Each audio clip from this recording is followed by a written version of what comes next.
I'm just connecting here. I should go into mute.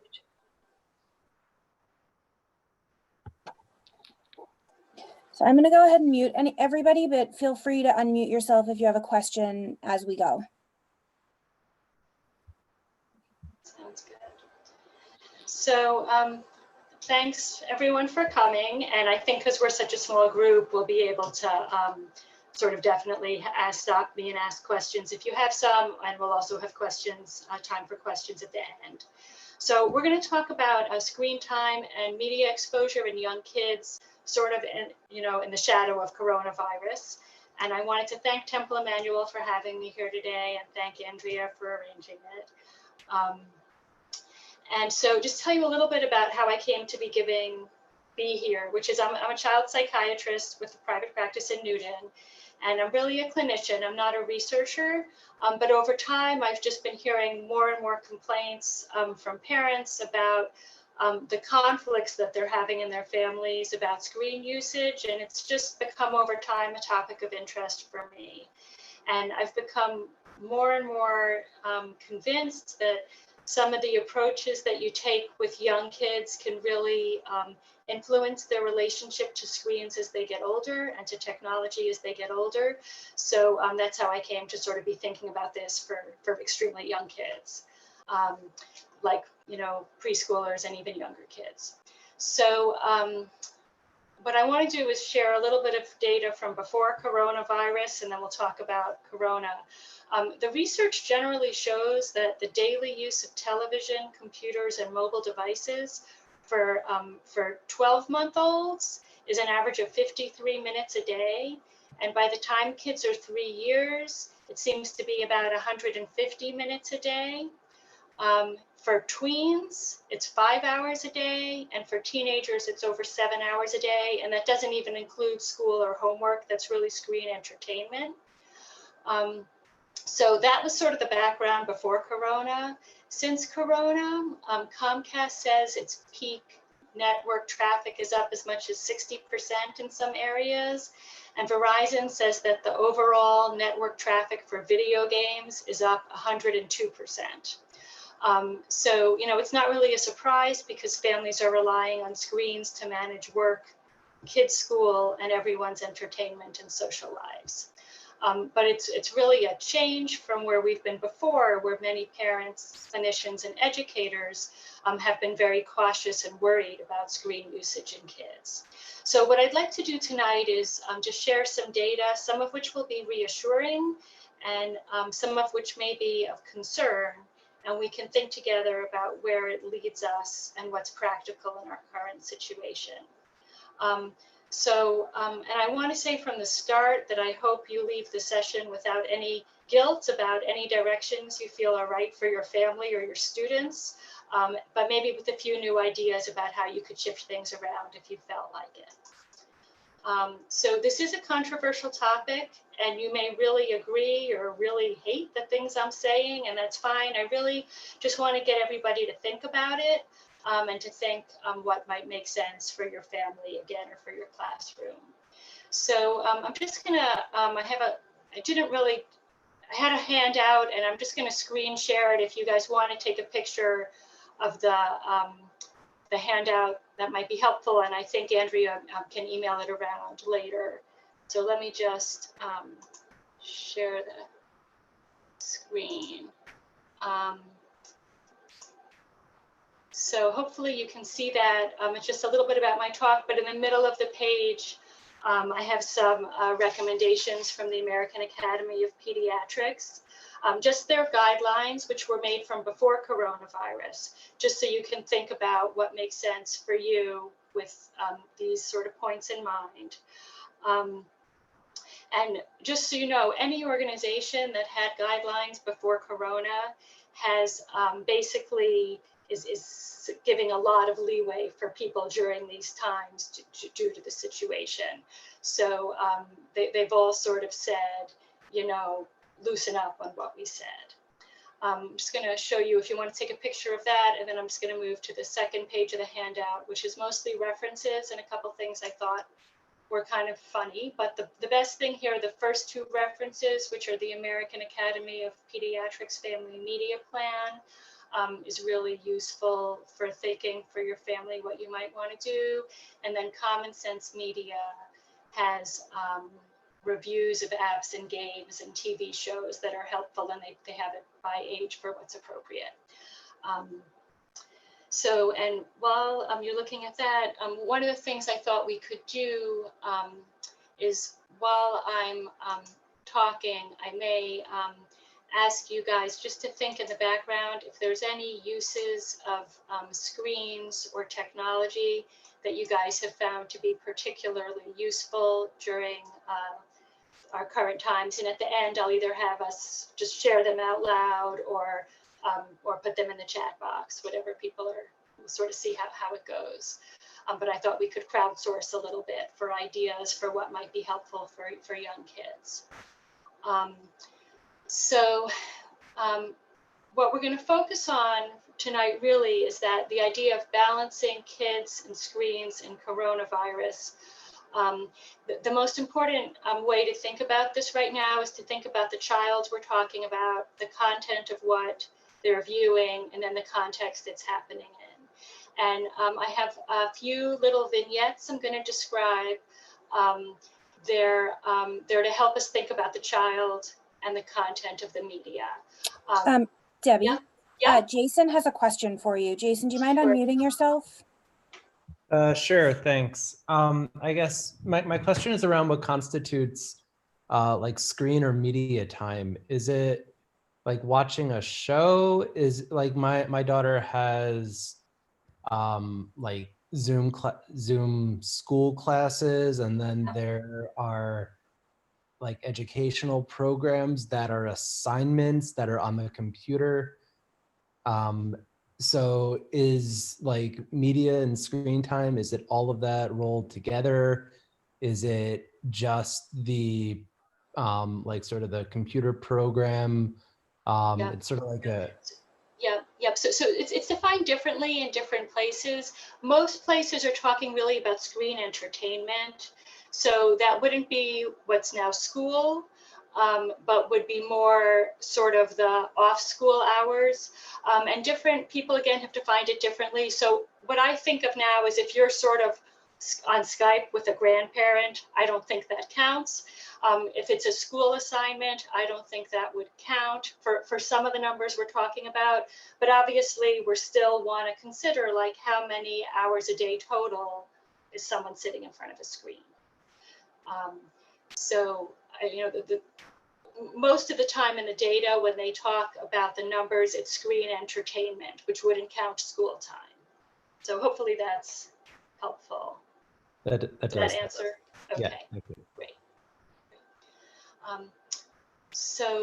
What I'm going to do is I'm going to present a couple short vignettes to think about the child and the content.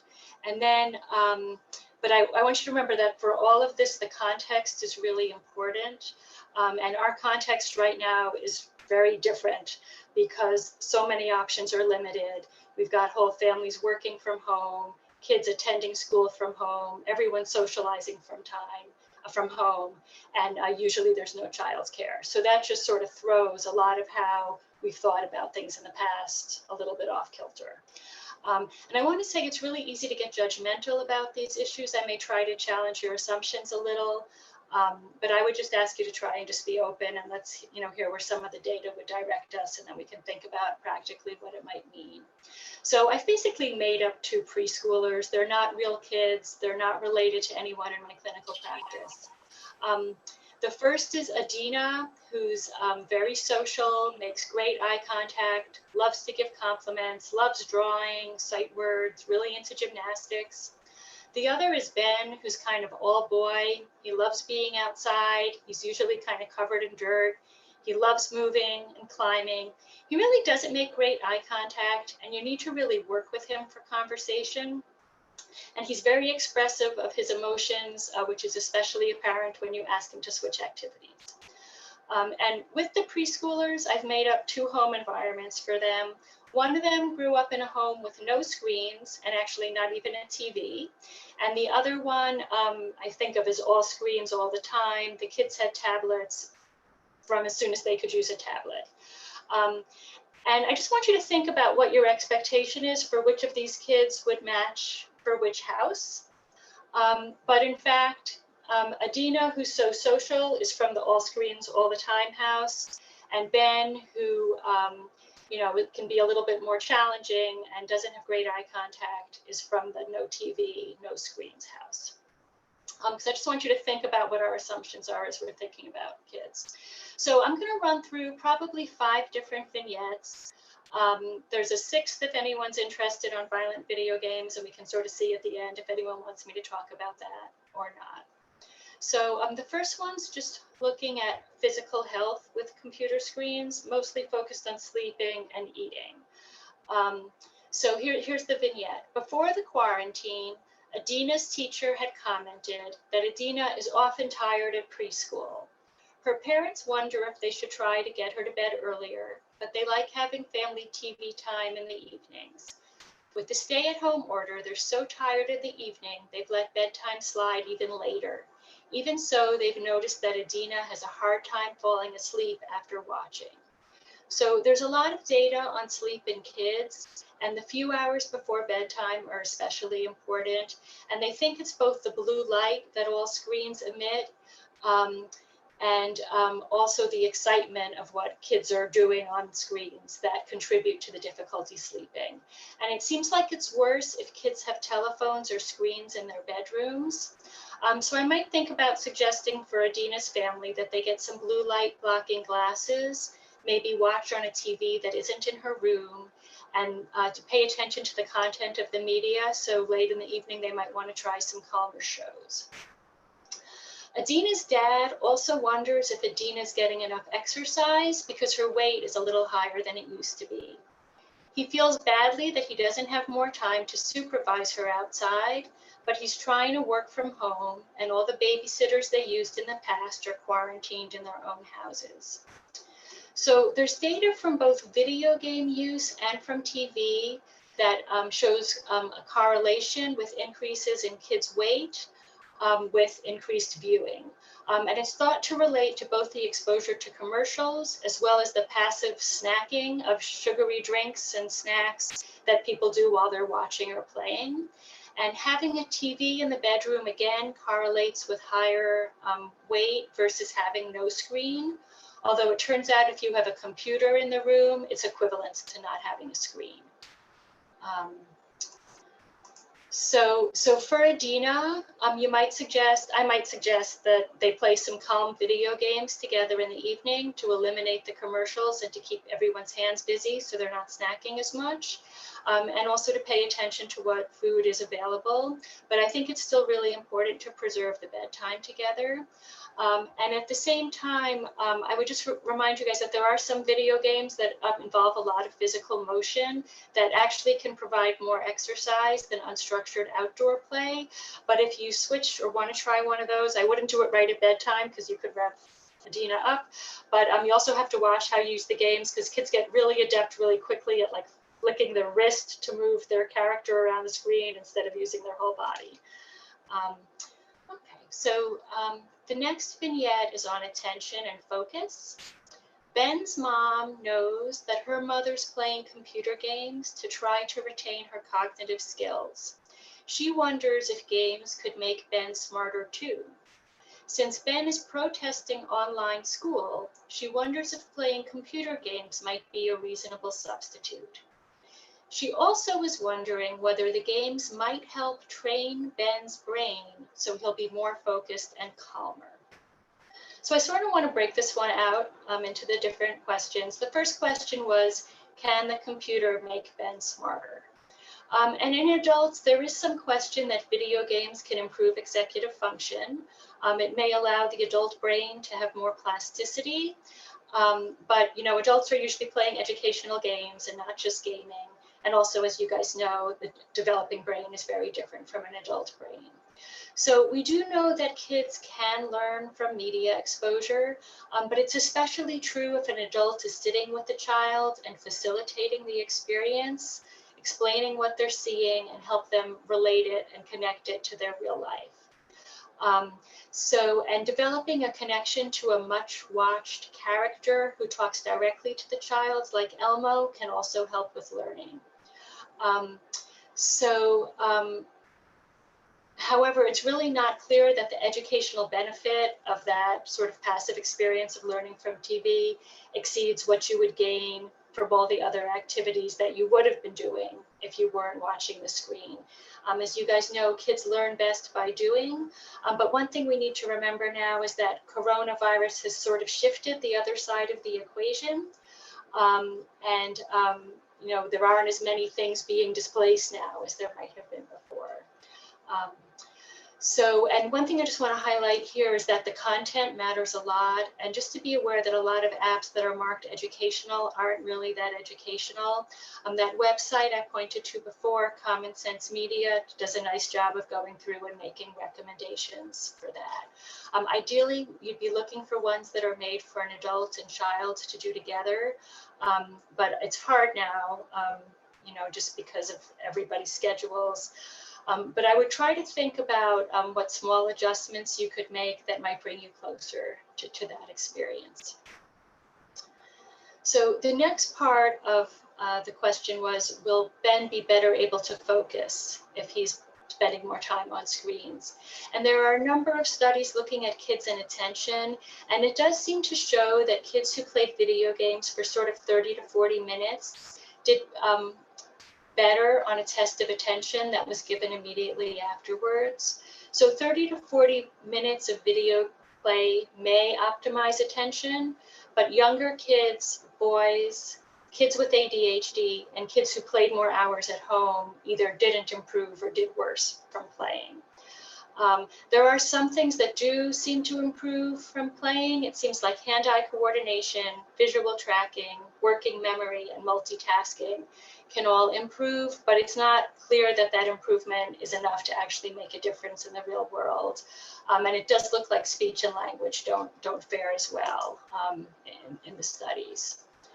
And there are some studies on the interaction of media and the environment. So it seems like the combination of improved content of programming plus a warm, supportive environment do have some benefits on executive functioning versus non-educational content and inconsistent parenting.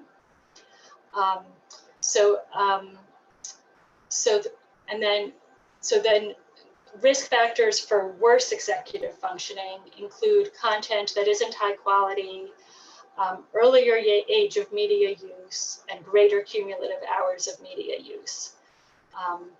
So the next part of the question was, will Ben be calmer? And kind of maybe. There's a study I really liked from 2016 that I thought was just really neat. It sounds a little funny because it's a study done in mice, but they took these baby mice and they exposed them to 6 hours a day of a sound and light show that basically was meant to mimic a video game. And after a while, they examined them in all sorts of ways. And they saw all sorts of changes in the brains of the mice. And they also saw some clinical changes. So these baby mice were able to stay calm in like really loud environments that would have stressed out a typical mouse. But they also actually looked like they had attention deficit disorder. There were signs of learning problems, and they were prone to risky behavior. And what the researchers thought was that, you know, their brains had really been wired up at this much higher level of excitement than typical, and consequently they needed more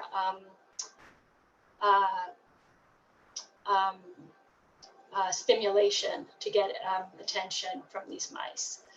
So I think about that, and I think about the speed of the video games that kids are watching, the speeds of commercials that we see, the speed of some of the things on TV. And the data does indicate that if you can be watching real-time TV, real-time videos like Mr. Rogers, or a live video feed, or your teacher from school, that that may be a little bit protective versus some of the really intense bells and whistles that are out there on a lot of games.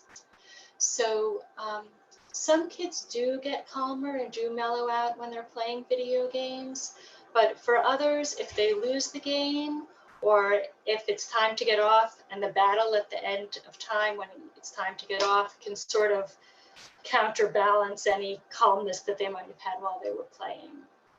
So I just wanted to think for a little bit about how games are used. And because it's really common for us to use games as a distraction or a calming device.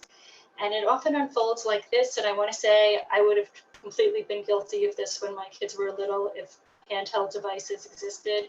But often the adults in a conversation are trying to get something done, and the child starts talking and making noise and acting up and begging for the phone. It gets louder and louder. And finally, the adult will hand the child the phone or the tablet just to keep them quiet. And in the short term, that works really well, but it does in the long term just reinforce that negative behavior. So it's unlikely in the long term to lead to calmer behavior. So going back to Ben and his mom, I'd say that playing video games are unlikely to make Ben smarter, but 30 minutes of play might give him a short boost in attention. And his mom might think about offering him the game only if he can help with a chore first or do something positive. And then it'll be really important to monitor how he does when it's time to get off the screen. So I don't know if people have questions. I'm fine to be interrupted, and I can also keep going. I know we'll have time for questions at the end. So the next vignette is about social behavior and empathy. Adina's mom wonders if she learned to be so friendly from watching TV. Ben's mom worries that if she lets him play video games, he'll be even less polite to grown-ups than he is already. So I'm going to present some data. This is all pre-corona, and some of this will feel very familiar to you from our last few months.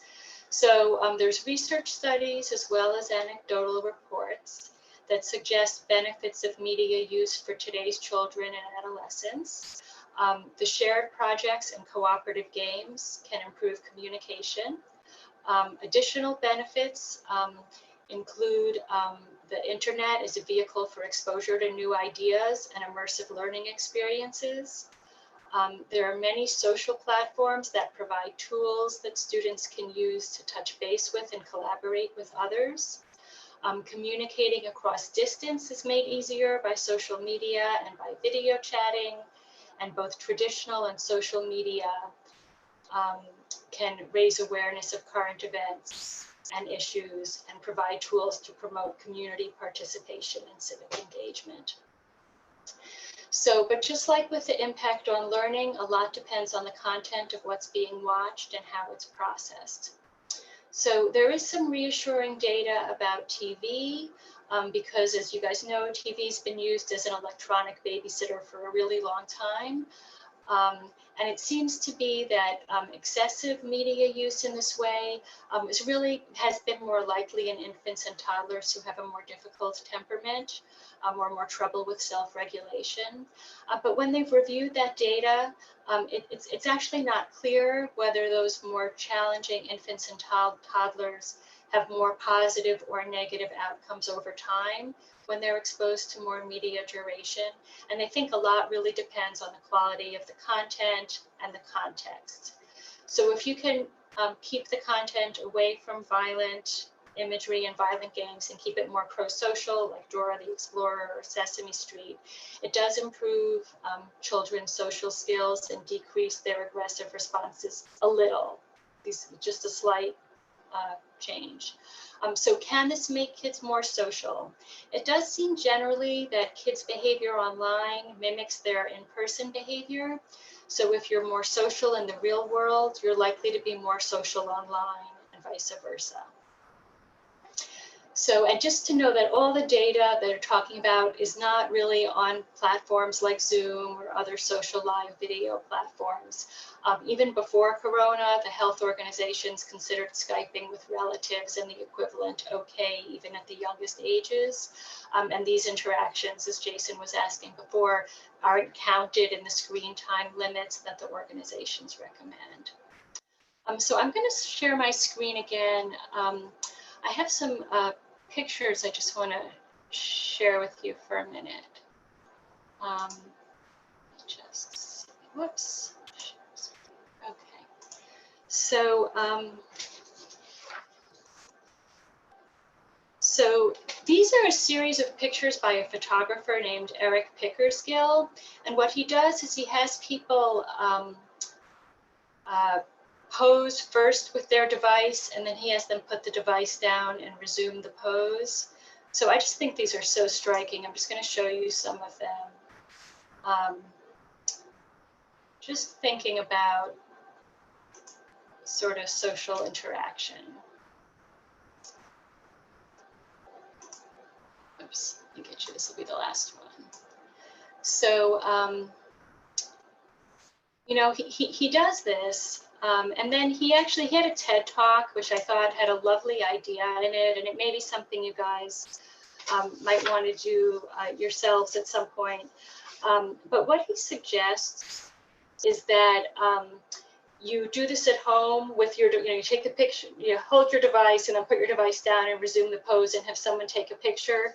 And then he suggests that you put it on your cover picture for your phone or your tablet, just to give you a little bit of a reminder when you pick up your device to sort of notice who else is around, who you might be disconnecting from when you're connecting to your device. So it's just, sort of, I think, a neat thing to think about trying. I just want to mention very briefly just cyberbullying, which really is an increasing problem. I think when I first gave this talk a few years ago, I said that between 10 to 40% of kids experience cyberbullying. The data now says it's up to 60% of kids. I think what happens for both adults and kids is that we say things online that you wouldn't say in person. You don't get that immediate facial response and reaction from the person you're speaking to, and people don't get that negative reinforcement and do things they wouldn't usually do.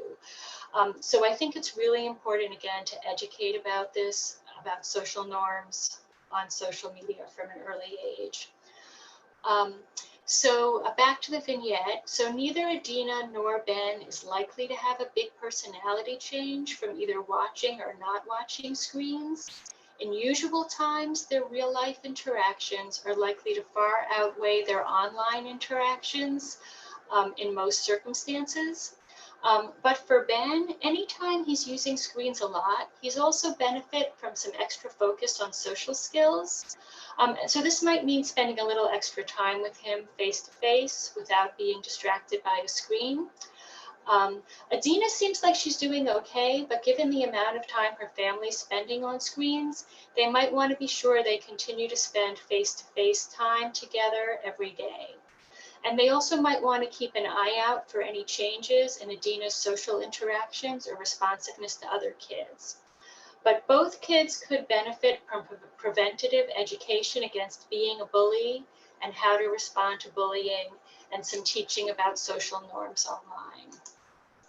So I would say, do what you can to educate and join your child in their online experiences, but really only do what you can do. We're in the middle of a global emergency, and if you can maintain a warm, consistent home environment with a balance towards educational content for what your kids are viewing, you're still following the data. So I'm going to go on. The next vignette is about self-esteem and loneliness. This vignette actually is a little bit more about a teenager, but I'll ask you to bear with me because most of the data on depression and loneliness is on older kids, but I do think there's things you can do when kids are younger that can make a difference both for the younger kids and also as they get older. So the vignette is Ben's teenage neighbor spends hours shut in her room, perfecting her selfies before she'll post them online. Ben wishes she'd come outside and pitch to him like she used to. Ben's mom wonders if the neighbor is depressed. So first of all, I'd say it's unclear if this is normal adolescence or depression. So just so you guys know that, but Research has generally suggested a U-shaped relationship between internet use and depression, with increased risk for depression at the high and low ends of internet use. And some of this is connected to self-esteem. So I'm just going to share a little bit of data about self-esteem, both from TV and social media. So from TV, part of the concern is that the majority of TV content tends to reinforce both gender role and racial stereotypes. And those tend to be positive for white boys, but not anybody else. So some of the researchers suggest that, and then there was a particular study done with African-American children and white children.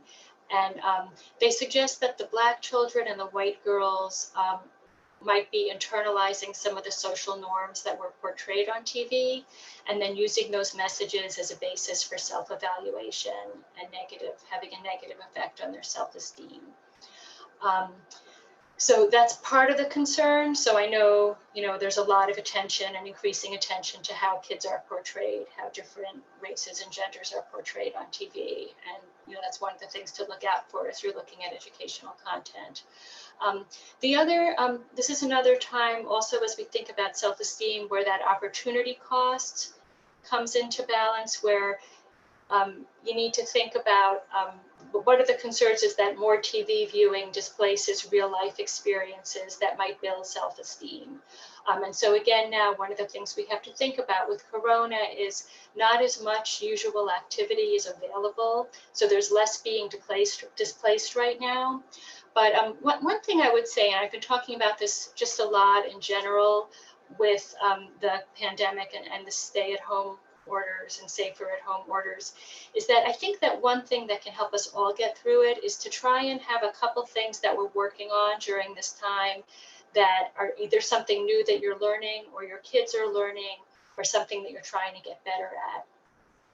And I think if you're doing things like that, that on its own can also be a self-esteem boost and may help counterbalance some of the extra screen time everybody's being exposed to.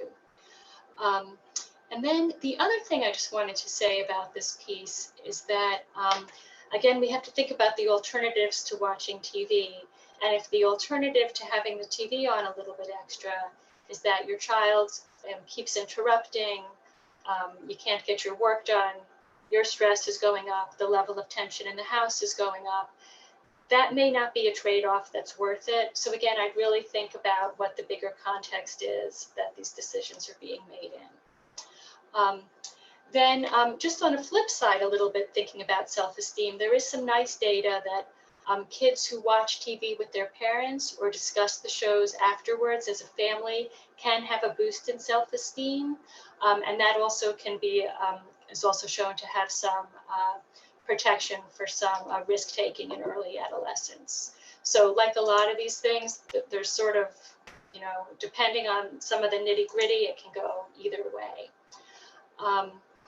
So the other part, I think, when I think about self-esteem with general social media is just the exposure we have when you go on social media to all these perfect groomed pictures and posts that people put up online.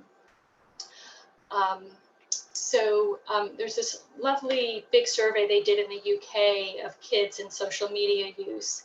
And kids, the first age that there really was useful data for what you guys might be interested in was really 12 to 15. So older than preschoolers, obviously. But by the age of 12 to 15, kids were pretty aware. Over half of them would just agree that images and videos that people post online make their lives look more interesting than it actually is. And those same 12 to 15-year-olds had gotten pretty savvy. They often had multiple profiles that they had online with different levels of how public they were. And for those kids, their public profiles were very carefully groomed for how they looked. They were really curated, but their more personal profiles, which really were just for their friends, they were more open with who they really were. And so, by those ages, kids were already figuring out strategies to still be themselves online, at least some of the time. So just sort of an ounce of prevention in thinking about this. I always recommend to people, if you're posting something online, you can engage your kids in helping you decide what you want to post or not. Let them help them pick their favorites to post. Maybe discuss why you're picking one over the other. Discuss why you might want to keep some of the pictures private. Maybe think about how they think other people will react if they see the picture. And then also you can remind them that everyone else has gone through all their pictures and picked their favorites also. And again, there's a way of taking a little bit advantage of some of these self-esteem questions. On video games, you can often design your own avatar. And there's some really interesting studies. They took kids and they had them design like a really powerful character. And they let them play for like 10 minutes with this powerful character they designed, like 10 minutes of gaming before school. And they could see self-esteem boosts throughout the day and a little boost in self-confidence as well.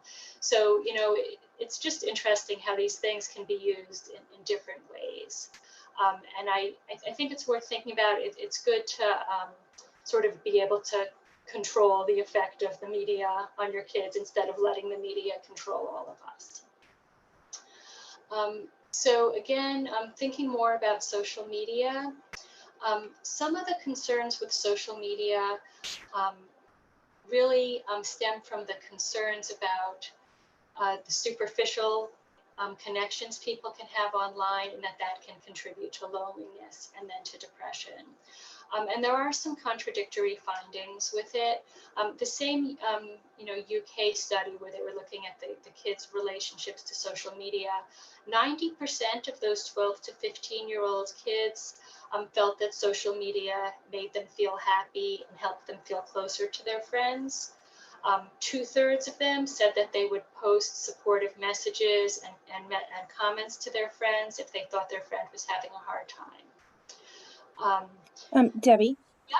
could you share ways for parents of young children to be more aware of what they're doing and how this could be helpful now? Because as you said, this is geared more towards 12 to 15-year-olds. We have primarily, I believe, in this group under 8. So what could we be doing and what could we be aware of at this point to kind of help us now before we get to that point? Absolutely. So, one of the things I think is really helpful, usually it's not until a little after 8 that I get this question from parents, but I often get these questions of my kids starting to want to have a chat group with the kids in their class. Should I let them? Should I not? And one of the things, as you're heading more towards that 8-year-old, is this idea that sometimes I actually think it's better to let kids do some of these things a little bit earlier. Not as early as preschool, but just because it allows parents to sort of really be involved in it and actively teach them as they go. So that's again for a little bit older, but even from your age, if you know the preschool age kids, I think and especially now as kids are connecting more on Zoom. I mean, they're kindergartners, the kids I'm thinking of, but who are having Zoom play dates with their kids online. So I think if you can be a little bit involved in overseeing it and sort of supporting it, and also helping sort of look out for what the social norm should be, how could you use it? You can help kids think about how is this different from what it would be in person. I know everyone's so aware now of the loss of the person-to-person relationship and the in-face relationship. So I feel like it's less, before I would say it's really important to sort of help kids think about, why being face-to-face is more important. But I think everybody gets that now. Everybody's really missing that. And if anything now, I feel like what we're left with is trying to help kids learn how to make use of the Zoom contacts and the play dates. But I think about, if there's games you can play online, the more you can make it interactive and social, and the more you as a parent can help your child just think about, what's missing, what can we get? Thank you. So hopefully that gives you a little bit of a sense. Let me just think for a minute, because I was going to talk a tiny bit about Facebook. Basically, and I'll just do it in like one line, which is that the data for the social media mostly just shows that it correlates. The more you use, the more likely you are to be less satisfied with your quality of life. There's some early data that if you are more actively involved in posting things and doing things online, that's a little bit protective. It's still unclear. But I think what we do want to think about is that U-shaped curve I described at the beginning, and how more social media use correlates more with depression. So it's really important to sort of teach kids the value of the face-to-face interactions, as I was saying before, and also to set time limits for kids when they're on media, and think about media-free meals, evenings, Shabbats, vacations, where you can more sort of focus on the face-to-face interaction. Be sure that that isn't lost, because I think some of what's lost as we go more online is the amount of the face-to-face feedback kids get. So the more of that you can do, the better. Part of teaching kids to value that also is resisting your phone yourself. So I think again about that Eric Pickersgill picture for your phone. And then one thing I was thinking is, if you're working from home and it's online, your young kids can't always tell if you're sort of playing Candy Crush or something, or if you're working. So maybe having some other signals that the reason you're not sort of focused on the people in front of you and that you're focused on your screen, just some more signals to let kids know that it's his work, whether there's a sign up or, you know, certain hours or work time. But that was one of the things I was thinking might be helpful for young kids, and sort of just helping differentiate why your attention is being pulled away by the screen a little bit more. Talk really briefly about addiction, and then maybe we'll finish up and I can take questions. And if you guys are interested, we can talk more about violent video games. Ben's father's thinking about getting him a video game system because he wants to keep Ben occupied while his parents are working. But he's worried Ben will get addicted. How should he think about it? So there's some data showing preschoolers see about 4.5 hours a day of screen time. A large amount of that is TV. Kids 8 to 18, 7 hours and 45 minutes a day of total entertainment screen time, which is just beyond, it's like more than school. And most of them out of that, 2 hours and about 15 minutes of video games. So they have adapted actually the addiction criterion for substances to video games. And it's a little bit controversial still, but it is going through for the WHO, World Health Organization criteria in 2022. They're going to add it to the International Classification of Disease. And they think about 1 to 5% of kids in the US might meet criterion. It's a much bigger problem in China and Korea. And there's actually laws in China and Korea, like limiting, if you're under 18 in China, you're only allowed 90 minutes of video game playing a day. With extra on holidays. So they're taking it very seriously. The risk factors are being male, spending more time playing, having poor social skills, poor self-regulation, and more impulsivity. And it turns out that kids who don't have parental limits set on their game playing play twice as much as kids who do have parental limits. And it also turns out that phone and tablets are less addictive than computer and console games. So for Ben, he's at higher risk because he's a boy. He has poor social skills, poor self-regulation. But if he doesn't play at all, he's missing out on some social interactions with kids in his class. His parents might want to start talking with him from the beginning about the pluses and minuses of screen time and how it fits into family life. They can discuss the various different ways of spending time online, and that there's some ways that are healthier than others. They might want to start with a tablet or a phone instead of a big gaming system because it's easier to take away and might be less addictive. And if they play games with him, have time limits, and monitor how he responds when he's getting on and off the games, that all might help. I think it's great if you can agree to some rules in advance. So if, for example, if he has trouble getting off the game, that he'd have a delay before he had to get back on or before he could get back on. And then just for Corona in general, I think it's really important that we're all talking with kids about how this increased usage of screens is temporary. that as we go back to being outside the house more, there will be fewer screens. And I might ask kids, even at young ages, to think about how they'd be able to stop using. What's their plan for when they stop using? And maybe even write down or video record some of their ideas. Because for a lot of kids, if they can see it in their own words, it helps. And I think it's worthwhile having some regular family meetings just to talk about screen use and expectations from the beginning, so it's not sort of a shocking thing when suddenly it's time to cut back on the hours again. Just to finish up, there were a few last things to think about. Some of these we covered already, but I think it's worth thinking about what you post about your kids and the message it sends about their privacy. The effect of your cell phone use and screen habits on your family, active versus passive media use, and thinking about trying to be more creative with our screen use, and then be sure to have some education about online safety. The last thing I just want to end with this quote, which was from the New York Times, from a psychologist in New York named Tracy Dennis Tiwery. And she said, this isn't the time to say all screens are bad. This is the time to say, what am I noticing about how technology supports my well-being and how it gets in the way? And that's going to be different for every individual. And I would say that that's also going to be different, for every kid and for every family.